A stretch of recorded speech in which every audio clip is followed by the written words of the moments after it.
ሚኒያፖሊስ የኢትዮጵያውያን ሁለተኛ ሀገር፣ ከአርክቴክ ቅዝቃዜ እስከ ንቁ የንግድ እንቅስቃሴ። ሰላም ጤና ይስጥልኝ ውድ የቻናላችን ተከታታዮች፣ ዛሬ ረዘም ያለ ጉዞ እናደርጋለን ወደ አሜሪካ ሰሜናዊ ክፍል የ10,000 ሐይቆች ምድር ወደምትባለው ሚኒሶታ፣ በተለይም ደግሞ ወደ ታላቋ ከተማ ሚኒያፖሊስ እንወስዳቸዋለን። ሚኒያፖሊስ ለብዙ ኢትዮጵያውያን ሁለተኛዋ አዲስ አበባ ናት። ለምን? እንዴት? የአየሩስ ሁኔታ እንደተባለው ያስፈራል? እዚያ ያሉ ወገኖች በምን አይነት ሥራ ላይ ተሰማርተዋል? ቁጥራቸው ስንት ይደርሳል? ዛሬ እነዚህን ሁሉ ጥያቄዎች በዝርዝር እንመልሳለን። ሰብስክራይብ ሳታደርጉ እንዳትጀምሩ። ሚኒያፖሊስ እና ሴንት ፖል መንትያ ከተሞች ትዊን ሲቲስ ይባላሉ። ሚኒያፖሊስ በዘመናዊ ሕንፃዎቿ፣ በሐይቆቿና በሚሲሲፒ ወንዝ ትታወቃለች። በተለይ ለኢንዱስትሪ፣ ለቴክኖሎጂ እና ለትምህርት ትልቅ ማዕከል ናት። ነገር ግን እኛን ኢትዮጵያውያንን ይበልጥ የሚስበን የከተማው ማኅበራዊ ትስስር ነው። ወደ ሚኒሶታ የሚሄድ ማንኛውም ሰው ቀድሞ የሚነገረው ስለ ቅዝቃዜው ነው። ሚኒያፖሊስ 4 ግልጽ ወቅቶች አሏት። አንደኛ፣ ክረምት ዊንተር፣ ከኖቬምበር እስከ ማርች ይቆያል። ቅዝቃዜው አንዳንድ ጊዜ ከ0 በታች እስከ -30 እና -40 ዲግሪ ሴልሺየስ ሲወርድ ይችላል። በረዶ ስኖው መንገዱንና ቤቱን ይሸፍነዋል። ነገር ግን ከተማዋ ስካይ ዌይስ በሚባሉ በሕንፃዎች መካከል በሚያልፉ ዝግ ድልድዮች የተገናኘች ስለሆነች ሳይበርዶት ከተማዋን በእግር ማቋረጥ ይችላሉ። ሁለተኛ፣ በጋ ሳመር። አስገራሚው ነገር የሚኒሶታ በጋ በጣም ሞቃትና እርጥባማ ሂሚድ መሆኑ ነው። እስከ 30-35 ዲግሪ ሴልሺየስ ይወጣል። ሰዎች በሐይቆች ዳርቻ የሚዝናኑበት ምርጥ ጊዜ ነው። ሶስተኛ ወቅት፣ ጸደይና መጸው ስፕሪንግ ኤንድ ፎል። አበባዎች የሚፈኩበትና ቅጠሎች ቀለማቸውን ቀይረው የሚረግፉበት በሚኒያፖሊስ በጣም ውብ የሚባሉት ወቅቶች ናቸው። አሁን ወደ ዋና ነጥብ እንምጣ። ሚኒያፖሊስ ውስጥ ስንት ኢትዮጵያውያን አሉ? ቁጥር በትክክለኛ መረጃ ባይረጋገጥም በሚኒሶታ ግዛት ውስጥ ከ40,000 እስከ 70,000 የሚጠጉ ኢትዮጵያውያን እንደሚኖሩ ይገመታል። ይህ ቁጥር ሚኒሶታን ከዋሽንግተን ዲሲ ቀጥሎ ትልቁ የኢትዮጵያ መዳረሻ ያደርጋታል። ሰፈር ኔበርሁድስ፣ በተለይ ዌስት ባንክ እና ሊትል አፍሪካ በሴንት ፖል በኩል የሚባሉት አካባቢዎች የሀበሻ ሬስቶራንቶች፣ ሱቆች እና ካፌዎች በብዛት የሚገኙባቸው ናቸው። እዚያ ከሄዱ አሜሪካ መሆኑን ሊረሱ ይችላሉ። የሥራ አይነቶችና ኢኮኖሚ።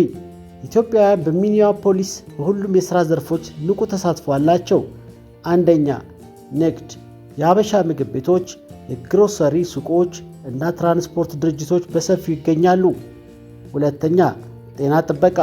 ብዙ ኢትዮጵያውያን በነርሲንግ፣ በፋርማሲ እና በዶክተርነት በታዋቂ ሆስፒታሎች እንደ ማዮ ክሊኒክ እና ሄኒፐን ሄልዝ ኬር ውስጥ ይሰራሉ።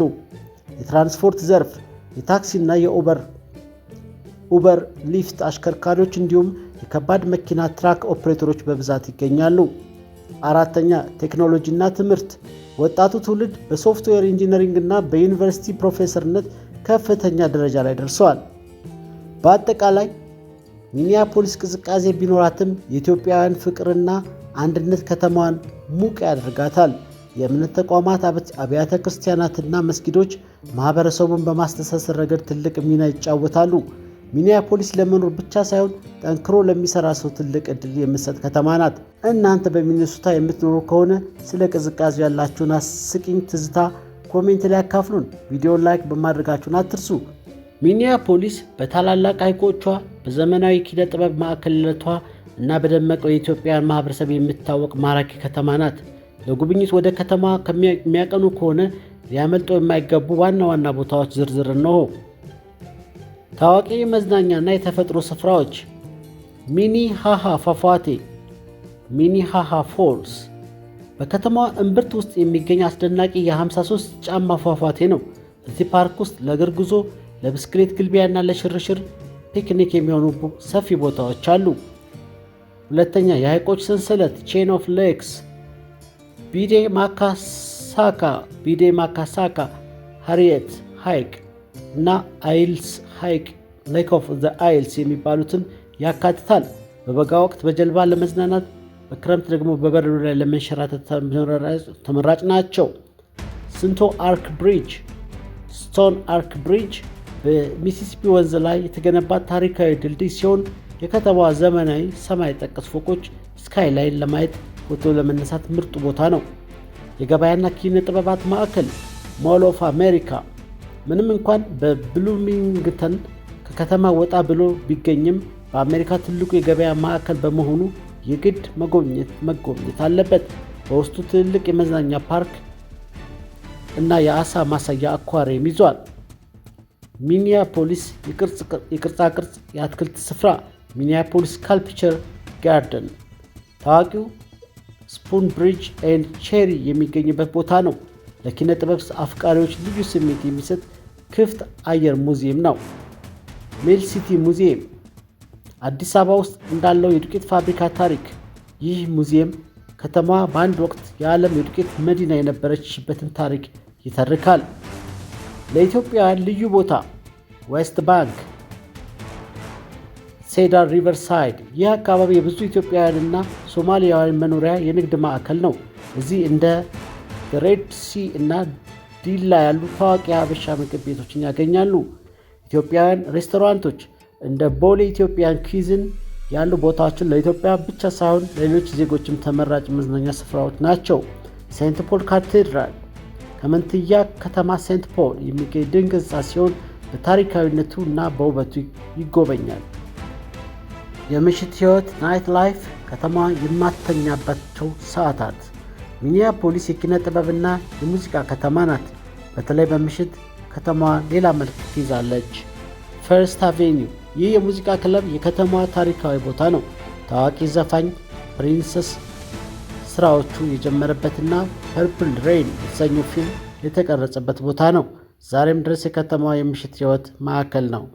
ዳውንታውን ኤንድ አፕታውን በዳውንታውንና አካባቢ ያሉ ዘመናዊ ባሮች እና ሬስቶራንቶች እንዲሁም በአፕታውን አካባቢ ያለው የወጣቶች እንቅስቃሴ ለከተማዋ ልዩ ግርማ ሰጥቷታል። የቲያትር ባህል ሚኒያፖሊስ ከኒውዮርክ ቀጥሎ በነፍስ ወከፍ በርካታ የቲያትር መቀመጫዎች ያሏት ከተማ ነች። እንደ ጉተሪ ቲያትር ያሉ ቦታዎች በምሽት አስደናቂ ትርኢቶችን ያቀርባሉ። ድልድዮችና ስካይዌይስ ብሪጅስ ኤንድ ስካይዌይስ የሚኒያፖሊስን ሰማይ ጠቀስ ፎቆች ልዩ የሚያደርጋቸው ስካይዌይ ሲስተም ነው። ስካይዌይ ይህ በህንፃዎች መካከል የተዘረጋ በድምሩ ከ15 ኪሎ ሜትር በላይ የሚረዝም የቤት ውስጥ የእግር መንገድ ነው። ይህን መንገድ ነዋሪዎች የክረምቱን ቅዝቃዜ ሳይጋፈጡ ኮታቸውን አውልቀው ከህንፃ እንዲዘዋወሩ፣ ገበያ እንዲገበያዩና ምሳ እንዲበሉ ያስችላቸዋል። በዓለማችን ረጅሙ ቀጣይነት ያለው ስካይዌይ መስመር ነው። ስቶን አርች ብሪጅ ይህ ደግሞ በውጭ በኩል ሚሲሲፒ ወንዝን የሚያቋርጥ ታሪካዊ የድንጋይ ድልድይ ነው። በምሽት በድልድዩ ላይ ሆነው የከተማ መብራቶችና ፎቆች መመልከት ልዩ ስሜት አለው። ትምህርት ቤቶችና ዩኒቨርሲቲዎች ሚኒያፖሊስ በትምህርት ጥራቷ በአሜሪካ ቀዳሚ ከሚባሉ ከተሞች አንዷ ነች። ዩኒቨርሲቲ ኦፍ ሚኒሶታ UofM ይህ ዩኒቨርሲቲ በዓለም አቀፍ ደረጃ እውቅና ያለውና በምርምር ስራዎቹ የሚታወቅ ነው። በሺዎች የሚቆጠሩ ኢትዮጵያውያን ተማሪዎች እዚህ ይማራሉ። አውግስበርግ ዩኒቨርሲቲ በኢትዮጵያውያን ዘንድ በጣም የታወቀው ዩኒቨርሲቲ ነው። የሚገኙ ብዙ ሀበሻዎች ባሉበት ዌስት ባንክ አካባቢ በመሆኑ ለተማሪዎች ምቹ ነው። ፐብሊክ ስኩልስ የከተማዋን የመንግስት ትምህርት ቤቶች ለስደተኛ ተማሪዎች ልዩ የቋንቋ ድጋፍ በማድረጋቸው ይታወቃሉ። ይህም ለኢትዮጵያውያን ልጆች ትልቅ እገዛ ነው። የከተማዋ ልዩ መለያዎች ዩኒክ ፊቸርስ ሚኒያፖሊስን ከሌሎች የአሜሪካ ከተሞች የሚለያት ጥቂት ነገሮች አሉ። አንደኛ፣ የሐይቆች ብዛት። በከተማዋ ክልል ውስጥ ብቻ 22 ሐይቆች አሉ። ሲቲ ኦፍ ሌክስ መባሏም ለዚህ ነው። ሁለተኛ፣ የብስክሌት ከተማ። ሚኒያፖሊስ በአሜሪካ ውስጥ ለብስክሌት ግልቢያ በጣም ምቹ ከሆኑ ከተሞች ቀዳሚዋ ናት። በአሜሪካ በረዶ እንኳን ሳይቀር ሰዎች በብስክሌት ወደ ሥራ ሲሄዱ ማየት የተለመደ ነው። የምግብ ብዝሃነት ከኢትዮጵያ ምግብ በተጨማሪ የሚኒሶታ የራሷ ጁሲ ሉሲ የተባለው በውስጡ ቺዝ ያለው በርገር ዝነኛው ነው። በአጠቃላይ ሚኒያፖሊስ በክረምት ብርዱ ቢበረታም በውስጧ ባለው ዘመናዊ የስካይዌይ ትስስር፣ በደመቀ የምሽት ሕይወቷና ለትምህርት ባላት ምቹነት ለብዙ መኖሪያ ሆና ትቀጥላለች። እናንተም ወደ አሜሪካ ስትመጡ ይችን የኢትዮጵያን ሁለተኛ ሀገር መጎብኘት እንዳትረሱ። የኢትዮጵያ ስፖርት ፌስቲቫል በሚኒሶታ እና የሚኒሶታ የኑሮ ሁኔታ። ሚኒሶታ ትንሿ ኢትዮጵያ ተብላ ትታወቃለች።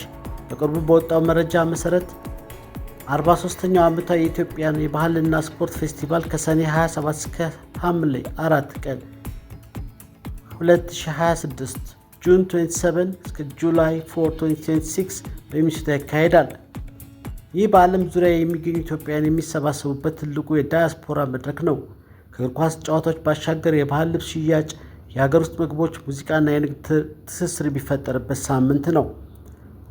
ጠቃሚነቱ በዓሉ በሚከበረው በአሜሪካ የነፃነት ቀን ጁላይ 4 ሰሞን ስለሆነ እጅግ ከፍተኛ ቁጥር ያለው ሕዝብ ይታደማል። የኢትዮጵያ ልዩ የሚያደርጓት ነገሮች። ከነዚህ ነጥቦች በሚኒያፖሊስ ሚኒሶታ የኑሮ ውድነት መረጃ የ2026 የፍጆታ አይነት ግምታዊ ወጪ የቤት ኪራይ በአንድ መኝታ $1,350 እስከ $1,550። የቤት ኪራይ ባለ ሁለት መኝታ ከ$1,800 እስከ $2,200። ምግብ ለአንድ ሰው ከ$350 እስከ $450። ትራንስፖርት ፐብሊክ ፓስ ከ$100 እስከ $120። መገልገያዎች ኤሌክትሪክ፣ ውሃ ከ$150 እስከ $200 ነው። ሚኒያፖሊስ ከሌሎች ትልቅ የአሜሪካ ከተሞች እንደ ኒውዮርክ ወይም ካሊፎርኒያ ጋር ሲነጻጸር የቤት ኪራይ በ18% ገደማ ቅናሽ አለው። ይህ ለኢትዮጵያውያን ተመራጭ መኖሪያ ያደርጋታል። በሚኒሶታ ወይም ሚኒያፖሊስ የሚኖሩ ኢትዮጵያውያን የሚያገኙት የደሞዝ መጠን እና የጤና ወጪን የሚመለከት ዝርዝር መረጃ በአማርኛ እንደሚከተለው አቀርባለሁ። አንደኛ፣ የደሞዝ እና የገቢ መጠን አኑዋል ኢንካም። በሚኒሶታ የሚኖሩ ኢትዮጵያውያን በተሰማሩባቸው የሥራ ዘርፎች የሚከተለውን አማካይ ዓመታዊ ገቢ ያገኛሉ ተብሎ ይጠበቃል። መሠረታዊ ወይም መግቢያ ሥራዎች ኢንትሪ ሌቭል ጆብስ። እነዚህ ሥራዎች አዲስ ወደ አሜሪካ ለሚመጡ ወይም ገና ሥራ ለሚጀምሩ ወገኖቻችን የተለመዱ ናቸው። አማካኝ ገቢ በዓመት ከ$32,000 እስከ $45,000። የሰዓት ክፍያ ከ$16 እስከ $22 እንደ ሥራው አይነት። የሥራ አይነቶች የደንበኞች አገልግሎት ከስተመር ሰርቪስ፣ የመጋዘን ሥራዎች ዌርሃውስ፣ የታክሲ ወይም የዴሊቨሪ አሽከርካሪነት። መካከለኛ ደረጃ ሥራዎች ሚድ ሌቭል ጆብስ፣ ጥቂት ዓመታት ልምድ ወይም የቴክኒክ ትምህርት ላላቸው።